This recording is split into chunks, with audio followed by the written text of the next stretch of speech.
Bienvenue à l'événement Actualité indépendant qui s'adresse à vous, experts comptables et partenaires de l'URSSAF.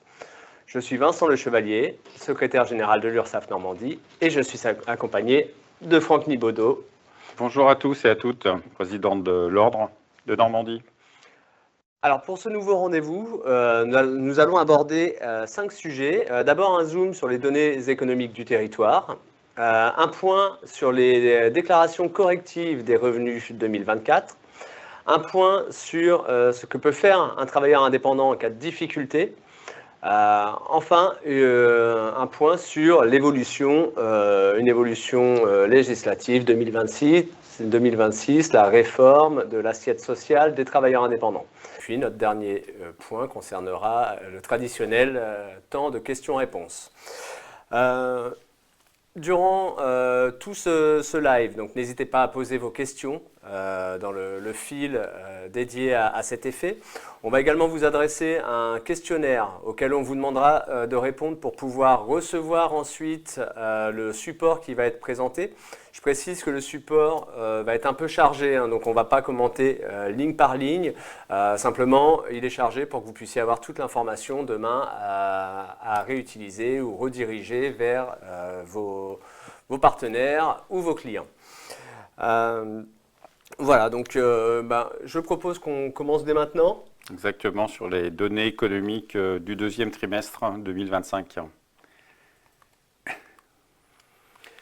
Alors, tout d'abord, sur l'emploi, les données que l'URSSAF peut partager au niveau de l'emploi concernent les effectifs salariés du secteur privé, où on constate qu'il y a une progression, mais alors très légère, on est quasiment à la stabilité de 0,1% après 2 trimestres consécutifs de baisse. Sur un an, on est quand même dans une régression du niveau d'emploi, avec une masse salariale qu'on calcule ou qu'on suit par un indicateur qui s'appelle le salaire moyen par tête, qui est en hausse de 0,6%. Mais qui inclut la prime de partage de la valeur. Tout ça, comparativement, on le verra en fin de présentation, l'inflation vient évidemment réduire l'impact de ces évolutions de salaire. Alors sur le deuxième trimestre, les zones d'emploi où on constate des progressions concernent les grands bassins, Rouen et Caen, avec une zone d'emploi en repli qui est celle d'Évreux, et sur le Havre, on est à une stabilité.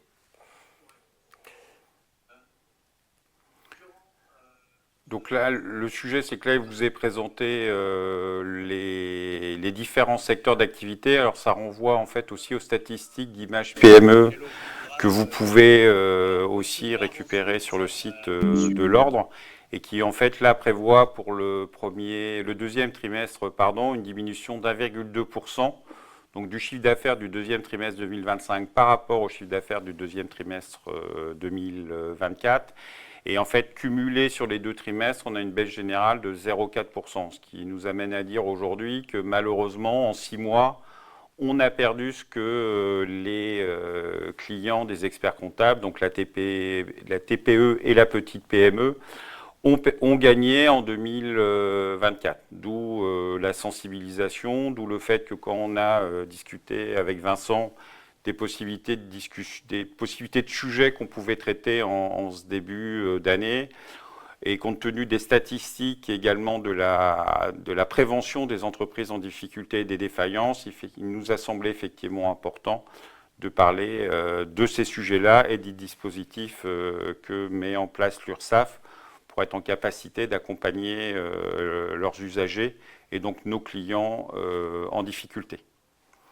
Donc voilà, donc sur les sujets des statistiques, je pense qu'on n'a pas de sujet. Il y avait des statistiques sur les revenus moyens des travailleurs indépendants. Vincent? Oui, donc des revenus moyens qui progressent légèrement, donc de 0,9% sur un an.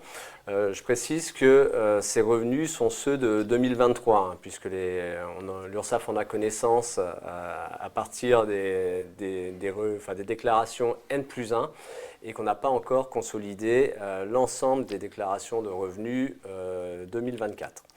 Donc sur 2023, un revenu moyen de près de 45 000 euros, légère progression, mais toutefois un recul en euros constants, je le disais tout à l'heure, l'impact de l'inflation.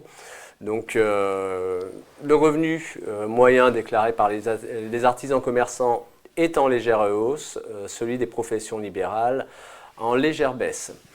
Donc, si on regarde le revenu moyen des auto-entrepreneurs des professions libérales, on constate également cette baisse, une baisse qui est plus marquée que pour les artisans commerçants, d'ailleurs qui eux voient une augmentation de leurs revenus.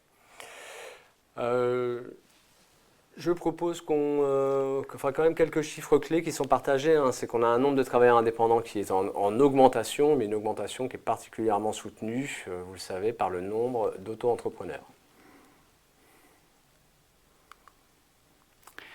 Donc là, le petit sujet, c'est la modification de la déclaration des revenus professionnels 2024 qui nous est permis effectivement à partir de début août, fin juillet, pour pouvoir en fait le déclarer. Donc le schéma est aujourd'hui le même que celui qu'on peut avoir sur les déclarations initiales, donc sur le site impôts.gouv, qu'on remplit et qui est amené à être transféré à l'administration, enfin l'URSSAF d'abord à l'administration fiscale, puis à l'URSSAF, pardon, pour suivre le bon schéma. Donc ce qui est important, ce n'est pas forcément la date de début, parce que c'était le 31 juillet, donc depuis, de l'eau a coulé sous les ponts. Par contre, ce qui est important, c'est plutôt la date de fin du 4 décembre 2025, pour pouvoir faire le nécessaire et dans les temps impartis pour pouvoir corriger l'ensemble des déclarations qui ont été faites. Donc après, avec des petits focus, c'est qu'en l'absence de déclaration de revenus reçus, tant en juillet qu'en septembre, vous avez dû recevoir pour certains clients pour lesquels les déclarations n'étaient malheureusement pas arrivées, des petites relances pour que le nécessaire soit fait. Et puis sinon, à défaut, malheureusement, c'est des calculs sur des bases forfaitaires majorées à partir du mois d'octobre-novembre ou pour ceux qui sont au mois et ceux pour le mois de novembre pour ceux qui sont pour le quatrième trimestre. Voilà, donc on vous rappelle le site impôts.gouv pour pouvoir faire le nécessaire et régulariser si besoin. Voilà, et ces bases forfaitaires, on les appelle les taxations d'office. C'est important finalement de bien déclarer pour pas qu'on calcule ces bases, ces taxations d'office sur lesquelles on déclenche notre recouvrement. Donc on préfère nous évidemment faire du recouvrement sur la juste cotisation, mais quand c'est pas possible, quand on n'a pas déclaré chez nous, on le fait sur une base forfaitaire qui est assez lourde.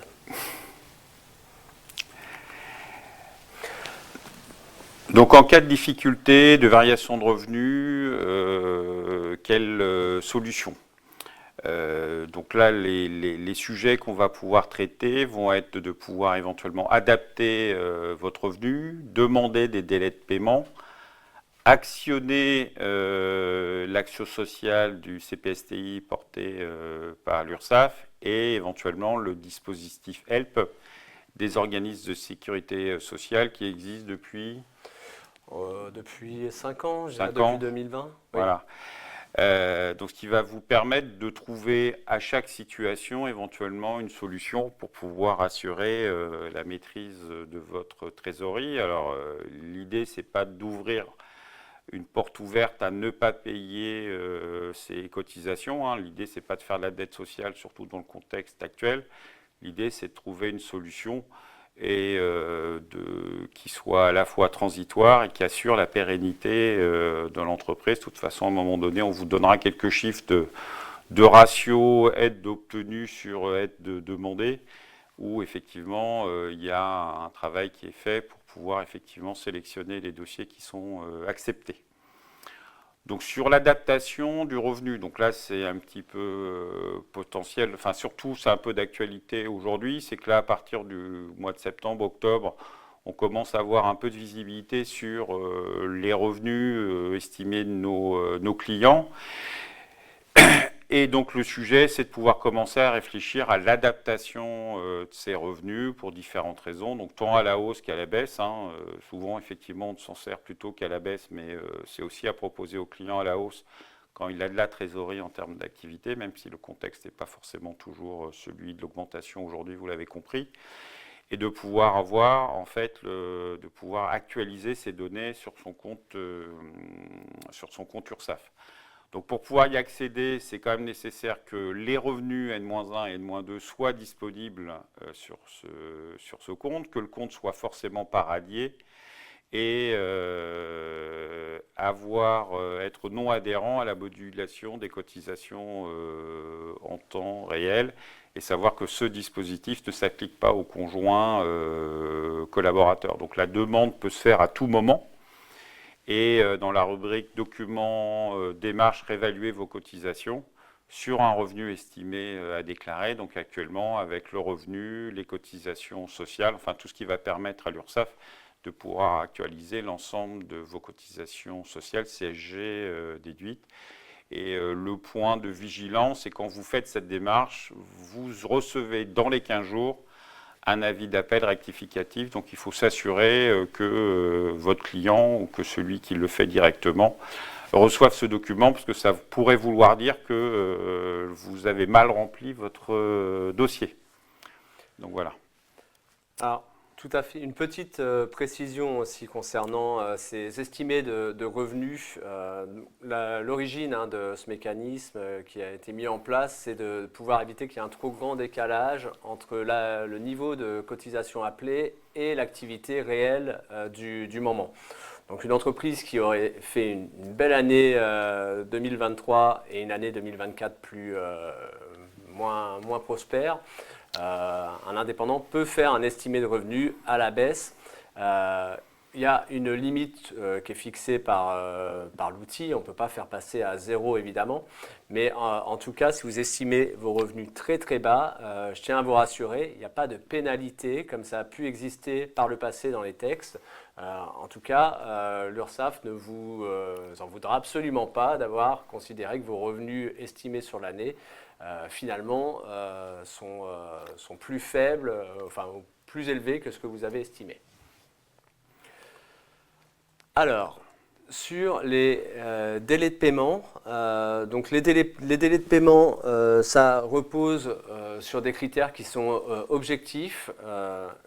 Évidemment, comme pour pouvoir faire des estimés de revenus, avoir à être à jour de ces déclarations. Quelques limites aussi, puisque l'URSSAF contribue de manière générale assez largement à l'accord de facilité, un peu comme une banque peut le faire, en moins compliqué, mais nous ne sommes pas une banque. Ceci dit, on conçoit tout à fait qu'une entreprise puisse avoir des creux de trésorerie. Et donc, on limite nos accords de délai à 3. Voilà, accordés ou renégociés, qu'ils aient été respectés ou non, parce que quand on renégocie, c'est qu'on a du mal à le respecter. Et sur les 12 derniers mois glissants. On ne prend pas en charge dans ces sommes pour lesquelles on accorde un délai, on ne prend pas en charge ce qui relève d'une procédure de recouvrement forcé. Et les demandes doivent être motivées et complètes, préciser l'origine des difficultés et les périodes concernées. Également, nous indiquer le nombre d'échéances que vous sollicitez. Donc, ce n'est pas nous-mêmes qui décidons de vous faire 3 mois, 4 mois, 5 mois de délai. On vous demande de vous prononcer. Et à titre exceptionnel, on peut venir vers vous pour demander des éléments financiers complémentaires pour étudier votre situation. En 2024, c'est un petit 10 000 délais de paiement qui ont été accordés aux travailleurs indépendants. C'est ça. Donc Donc, c'est une activité quotidienne pour l'URSSAF. Donc, évidemment, la demande de délai, pour qu'elle soit reçue, traitée rapidement, il faut qu'elle nous soit adressée idéalement par le compte en ligne. Donc, elle peut être traitée dans les 48 heures, dans la limite de 12 mois maximum. Donc, on a des échéanciers, on a des outils automatiques qui permettent, si votre demande est conforme, respecte nos critères, de vous l'accorder dans les 48 heures. Donc, on a une grosse partie d'automatisation sur ce qui nous permet aussi de répondre rapidement à vos besoins. Pas besoin de faire de demande de remise de majoration de retard, c'est inclus dans la demande de délai. Et donc une fois que le délai est honoré, que la dette s'est éteinte, la remise est automatique. Voilà, donc on vous demande simplement, une fois que le délai est mis en place, deux conditions pour qu'on ne le casse pas, c'est d'en respecter les échéances et c'est de continuer à régler les cotisations courantes. Autre possibilité en cas de difficulté, c'est l'action sociale qui est portée par l'URSSAF, mais c'est l'action sociale du Conseil de la protection sociale des travailleurs indépendants, donc qui siège au sein d'une commission dans laquelle figurent des représentants des travailleurs indépendants et qui statuent de manière souveraine, c'est important de le dire, hein, les décisions de la Commission d'action sanitaire et sociale ne sont pas contestables et donc elle statue sur des situations très particulières qui relèvent des événements un peu exceptionnels auxquels peuvent être confrontés les travailleurs indépendants. Les quatre principales aides, c'est l'aide aux cotisants en difficulté, on va y revenir un peu plus en détail tout à l'heure, l'aide financière exceptionnelle et l'aide d'urgence.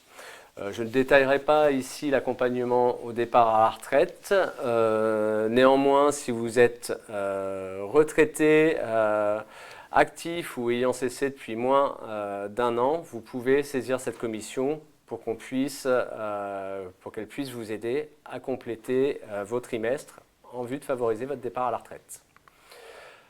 Alors, sur l'aide aux cotisants en difficulté, je pense que le plus intéressant est peut-être de partager un exemple. Alors, ça va peut-être être un peu petit pour vous, mais l'exemple de Guillaume, hein, qui était restaurateur depuis 6 ans, marié avec 3 enfants, et le dernier-né et son épouse ont des graves problèmes de santé. Donc, il réduit son activité pour être présent auprès des enfants des aînés, et il a dû embaucher pour son restaurant un CDD. Il n'a pas pu faire face à toutes ses charges, celles du CDD et celles de son entreprise, de ses cotisations sociales. Et donc, il a sollicité une aide de la Commission d'action sociale, du CPSTI, pour prendre en charge les contributions et cotisations qui n'ont pas pu être payées. Il a eu en plus une aide financière exceptionnelle, compte tenu de la fragilité financière de sa famille et pour pouvoir subvenir à ses besoins de premier niveau. Et il a été orienté vers l'action sociale de sa caisse primaire pour une aide au paiement du salaire du CDD qu'il avait embauché. Donc voilà, il ne faut pas hésiter à venir vers l'URSSAF et le CPSTI dans ce type de difficulté. Un autre exemple, par exemple, pour une personne qui est à jour de ses cotisations, mais qui subit un événement imprévu, exceptionnel. L'exemple qu'on va pouvoir voir, c'est celui de David, un électricien, qui a une panne sur son camion. Le garagiste lui envoie une facture salée. S'il ne peut pas réparer, il ne peut plus travailler. Dans ces cas-là, il demande à la Commission d'action sociale une aide financière qui l'aide à payer sa facture. Enfin, l'aide d'urgence. Typiquement, alors on n'a pas été heureusement très concerné par les intempéries en Normandie, mais on l'a quand même été ces dernières années. Ça peut nous arriver, en tout cas il y a des régions dans lesquelles l'aide d'urgence est très fréquemment sollicitée. Mais lors d'intempéries, l'URSSAF va être en veille dans la presse, va aussi être en relation avec les communautés urbaines, les mairies, les associations pour détecter les indépendants qui sont victimes soit d'intempéries, d'incendies, que sais-je. Enfin, en tout cas, sur des secteurs géographiques, on souhaite pouvoir agir de manière proactive pour débloquer une aide d'urgence qui va jusqu'à 2 000 €. C'est une aide très, très rapidement débloquable, qu'on peut accorder au niveau de l'URSSAF sans attendre un passage en commission d'action sociale.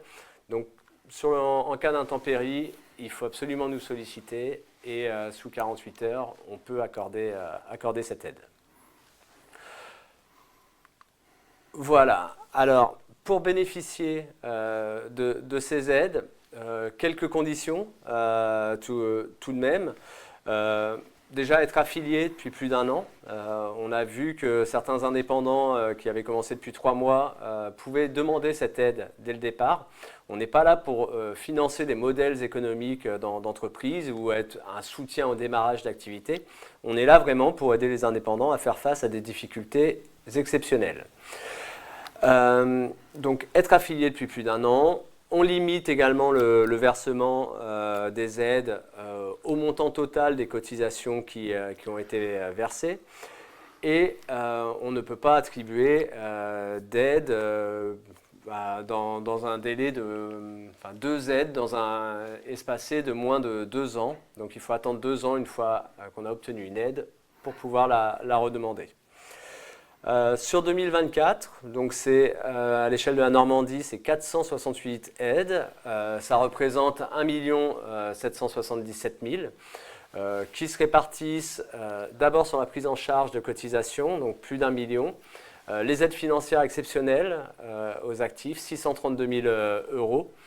Quelques accompagnements au départ en retraite et des aides d'urgence, donc 4 dossiers ont été accompagnés. On pense qu'il y a eu peut-être plus de victimes, des intempéries, notamment liées aux pluies. Donc n'hésitez pas à en faire la communication. Quand même préciser que sur ces 468 aides, plus de 500 ont été rejetées par la commission d'action sociale. Donc il n'y a pas d'automaticité. Le dossier doit être rempli, la commission du CPSTI demande qu'il y ait des éléments justificatifs, notamment liés à l'impact sur le chiffre d'affaires. On ne demande pas des documents très compliqués, comptables, ce n'est pas un dossier très lourd, mais c'est un dossier où soi-même, on doit s'engager pour écrire et expliquer sa situation. Donc ce n'est pas automatique, c'est très simple à demander. C'est sur secuindépendant.fr et donc vous vous laissez guider, vous remplissez bien les formulaires, vous nous les retournez, tout va très vite, il y a une commission par mois. Voilà ce qu'on pouvait dire sur les aides de l'action sociale du Conseil de la protection sociale des travailleurs indépendants.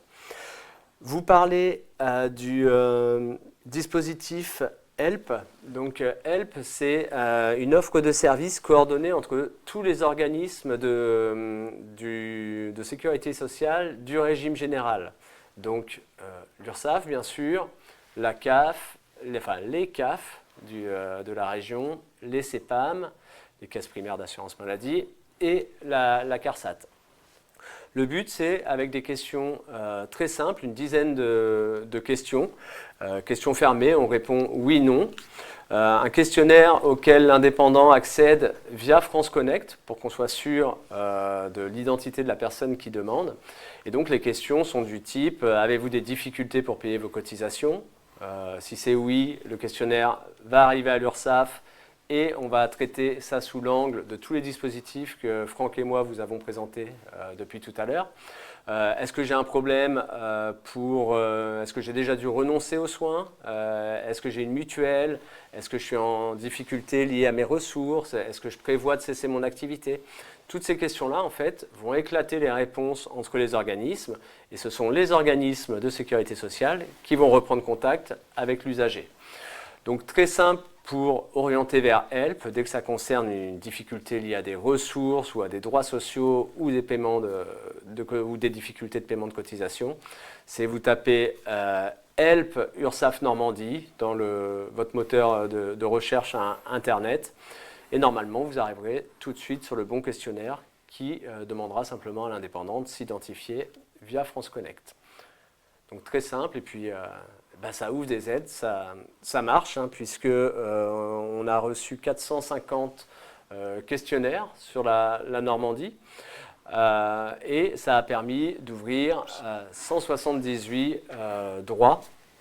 Donc quelque chose qui n'est pas neutre, donc c'est un peu on essaie de ratisser auprès des indépendants, parce qu'un indépendant hésite souvent à aller demander ses droits. Donc le terme indépendant résonne même jusque dans ses pratiques vis-à-vis des administrations, des organismes de sécurité sociale.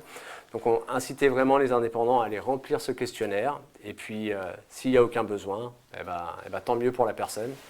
Mais il se peut qu'on en détecte, et là ça a été le cas pour plus de 170 personnes. Alors, un petit rappel donc, sur les bonnes pratiques, vous l'avez compris, il y a différents dispositifs avec des demandes différentes. Donc l'idée, c'est de faire la distinction, de privilégier effectivement la demande de délai via votre compte en ligne et d'avoir éventuellement souscrit au prélèvement automatique, parce que ça correspond aussi à une façon pour l'URSSAF de gérer au mieux la situation et de sécuriser ses propres encaissements. Donc le sujet de variation de revenus de l'année courante de l'une à l'autre pour pouvoir penser à une activité estimée, et puis en cas d'activité saisonnière ou de variation importante de revenus chaque mois, la possibilité d'opter pour la modulation de cotisation en temps réel. Et sur les actions sociales, c'est effectivement de s'assurer de bien remplir le questionnaire, de s'assurer d'avoir mis tous les documents qui vont permettre en fait au comité d'action sociale de pouvoir mener son étude pour vous permettre effectivement de gérer ça au mieux et de vous faire avancer. Donc effectivement, le petit rappel se situe dans une logique aujourd'hui de défaillance d'entreprise en Normandie un petit peu plus importante. Une étude qui est faite par le comité d'action sociale avec le fait, comme on l'a déjà dit, c'est pas plus du net tous les 2 ans révolus, pour qu'il y ait un soutien qui soit fait et que ce soutien ne soit pas abusif. L'objectif, c'est d'encaisser quand même les cotisations pour l'URSSAF. Alors, le dernier point qu'on avait à traiter aujourd'hui, c'est un petit focus, c'est plutôt un petit appel, parce que tout au long de l'année, tout au long de la fin d'année, parce que l'année est bien avancée, on aura l'occasion de communiquer, l'URSSAF et l'Ordre des experts comptables, sur effectivement la modification de la base de calcul de cotisation des travailleurs indépendants. Donc, qui aura lieu à partir de 2026 sur la base des revenus qui seront amenés à déclarer en 2025. Donc l'objectif, c'est de normaliser, de simplifier les calculs des cotisations, de faire varier au travers des prélèvements les cotisations contributives, de les augmenter pour que éventuellement la base CSG, CRDS soit éventuellement diminuée. Ça ne changera pas le montant. Si vous aviez si on avait avant à payer 1 000 €, vous aurez toujours à payer 1 000 €. Le seul sujet, c'est que la répartition fera la différence entre les cotisations contributives, donc notamment la partie retraite, qui prendra encore plus d'importance dans le prochain calcul des cotisations par rapport à la CSG, CRDS. Donc voilà, donc le sujet, je continue, Vincent, oui. C'était le fait d'avoir une base de calcul qui, vous le rappelle, partait du revenu, des cotisations, forcément loi Madelin, qui étaient déductibles fiscalement, mais pas socialement. Et on avait la CSG et la CRDS qui étaient calculées sur la base de votre revenu, plus les cotisations sociales. Et ce qui faisait, c'est que forcément, la base CSG-CRDS était majorée par rapport aux autres systèmes de cotisation. Donc là, dans un optique de simplifier le calcul, On va partir d'un revenu brut diminué d'un abattement forfaitaire de 26%. Donc il y aura forcément une modification des calculs des cotisations sociales pour tenir compte de la mise en route de cet abattement. Mais compte tenu du fait que la CSG-CRDS ne sera pas calculée de votre revenu plus des cotisations, sa base intrinsèque va forcément diminuer par un jeu de règles de 3, si je puis dire, pour le faire. Donc c'est vrai que sur le calcul des revenus, on vous rappelle que sur une entreprise individuelle, alors c'est forcément différent pour le gérant majoritaire, mais sur l'entreprise individuelle, on avait un revenu qui était diminué des charges d'exploitation et des cotisations sociales. En 2026, en fait, on prendra les revenus diminués des charges d'exploitation, auxquels on appliquera un abattement de 26% pour calculer l'ensemble des cotisations qu'ils ont à payer, donc les cotisations obligatoires, la CSG, CRDS également. Donc cet abattement des 26% est à distinguer des abattements pour les auto-entrepreneurs ou le régime micro, où on avait des abattements de 71%, 50% et 34% qui sont repris. Voilà, d'où cette importance effectivement d'avoir cet écart-là, donc il justifiera qu'effectivement dans les déclarations à faire en 26 pour 25, les rubriques que vous aviez l'année passée vont forcément changer parce que vous ne retrouverez plus notamment la rubrique cotisation sociale, mais on aura l'occasion d'y revenir. Et donc pour le gérant majoritaire, étant donné que on ne déclarait que sa rémunération, on va dire nette, plus la CSG non déductible, en fait, on forcément ne déduit pas les charges d'exploitation. On aura effectivement à appliquer cet abattement sur les 26%, donc cet abattement de 26% sur cette rémunération. Donc on aura l'occasion un petit peu d'en reparler. Donc il y a un petit lien sur le support qu'il y a sur la réforme de l'assiette qui est disponible sur le site de l'URSSAF. Et on se tiendra bien évidemment tous, les experts comptables comme l'URSSAF, à disposition au moment de la déclaration des revenus 2025. On est arrivé au terme des points qu'on souhaitait vous présenter. Maintenant, place aux questions. Donc avons-nous des questions ?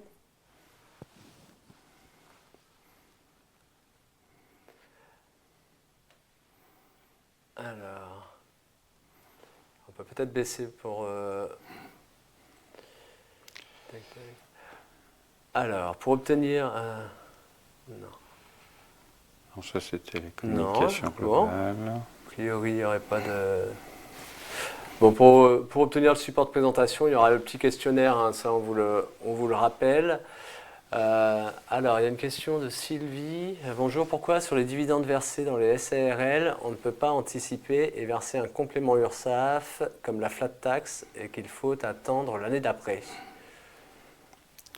Alors là, c'est un peu technique pour moi, Franck. Alors, en fait, le sujet, c'est que quand on fait les dividendes et qu'on dépasse pour les sociétés à gérance majoritaire, effectivement, on est obligé d'attendre l'année d'après qu'on déclare les dividendes versés dans l'année pour effectivement avoir l'objet de la régularisation. Donc, on n'a pas la régule des cotisations au même moment.